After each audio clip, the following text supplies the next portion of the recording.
সামনে একটা ব্রাশ ছিল, যেমন একটা বাড়ি দিচ্ছে, সাঁতাতে ফুলে গেছে। আমার আব্বু ছিল, মাই ছিল, তাদের সামনে মাছ। যদি ওই মাইটা যদি না খাইতাম, তো আজকে এই পর্যন্ত আমি স্টার্টিং এ বসতে পারতাম না। আমার বন্ধুরা বলছিলাম, নাম তার আলামিন, যে আমার ডাইভ করা খুব শখ। কথা ঠিক আছে, যদি তুমি পরিবহনের জগতে ঢুকতে চাও তো তোমার আমি সহযোগিতা করতে পারি। তো এক সপ্তাহ পরে সে আমার বললো যে চলো, আমার নানা দুইটা গাড়ি কিনছে, একটা গাড়ি তুমি ডিউটি করো, একটা আমি করো। তো চাকরি এটা ছেড়ে দিল আমার কারণে, আর আমি চাকরি এটা ছেড়ে দিলাম। এটা মোটামুটি ভালো একটা স্যালারি ছিল, 15,000 টাকা বেতন পাইতাম, আবার রেস্টটা মনে করেন যে ইনকাম আসতো, তো মোটামুটি ভালোই ছিল। তারপর অনেকদিন করছি, করার পর ওই জায়গাতে চলে আসছে। যারপর আসার পর এই হারুন মামায়, যে আমাদের বর্তমানে এমডি ক্লিনের, ওনার কাছে তো আমার মানে অনেক ভালোবাসতো, নিজের বাইকের মতো দেখতো। তো ওনার কাছ থেকে আমি শুরু থেকে ওনার কাছে রয়েছি, ওনার কাছ থেকে সবকিছু আমার শিক্ষা উনি দিচ্ছে। তখন হেল্পারি করতাম। আমার ওস্তাদের নাম আসলে মজনু। এক হিসাবে কুলে বসাই মনে করেন স্টার্টিং এর মধ্যে বসাইতো, আমি ভয় পাইতাম, তারপরে বসাইতো গাড়ি চালানো। উনি আমার মোটামুটি হাত ক্লিয়ার করছে। জয়পাড়া ঢুকতে একটা কাটাগালে ব্রিজ আছে, এই ব্রিজটা ছিল ছোট, মানে এক কাত একটু ডিফারেন্স ছিল। যদি আপনার বামে লইলে বডি ফেরে দেবো, ডানে লইলে বডি ফেরে দেবো, মাপ মতো নয়, এক কাটাটা ঢুকতে দিত। তখন আমার উস্তাদে বলছিল, তুই যদি আমার এই কাটাটা ঢুকতে পারোস, ঘরের সাথে না খাওয়াস, একসাথে তুই ঢুকতে পারোস, তুই গাড়ি পাবি।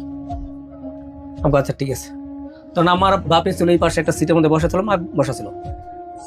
তখন আমি এক কাটাতে ঢুকছি, আল্লাহ আমার রহমত করছে, এক কাটাতে ঢুকছি।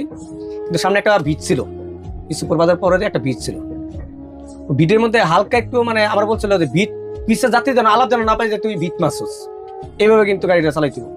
আমাকে আচ্ছা ঠিক আছে। তো উস্তার সামনে বসলে কিন্তু মানে কলজাটা একদম ভয় ভয় কাজ করতো। তখন আমাকে আচ্ছা ঠিক আছে ভাই, হালকা বলতে কি মানে ব্রেকটা হালকা ছোঁয়া দিয়ে মানে সারিয়েছি, তাপ করে উঠছি পিছনে। সামনে একটা ব্রাশ ছিল, যেমন একটা বাড়ি দিচ্ছে, সাঁতাতে ফুলে গেছে গা। আপনার আব্বু সাইডে বসে, আমার আব্বু ছিল, মাই ছিল, বসা আছে, তাদের সামনে মাছ মারার কারণ আছে।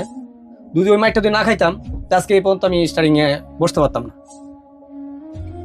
তখন একটু মন খারাপ করেছিলাম। পরে স্টানে গেছি, রাগ করছস? এমনি রাগ করিনি, তো মন খারাপ কেমনি? তোমরা দেখ, তোরা যে মারছি, তোর এটা শিক্ষা। যদি আমার সাথে রাগ করস তাহলে আর জীবনে কিন্তু কিছু করতে পারবি না। আমি না, এই পরিবহনে যেহেতু আইসি, এত কষ্ট করতেছি, আমি যাইতাছি না। তখন পরে রইলাম ওই জায়গায় হেল্পারি করতে করতে প্রায় 3 বছর আমি হেল্পারি করছি জগতে। তো আলহামদুলিল্লাহ, কারো যাত্রীর হাতে কোনো বকা খাই নাই, বা একটা আসে না যায় স্টাফের সাথে খারাপ ব্যবহার করে, আমি ওরকম যাত্রীর হাতে পাই নাই। যখন ডিউটি করছি পাই নাই, কারণ আমি কারোর সাথে দাবি করি নাই। তার কারণ আমার সুপারভাইজার আদর করতো,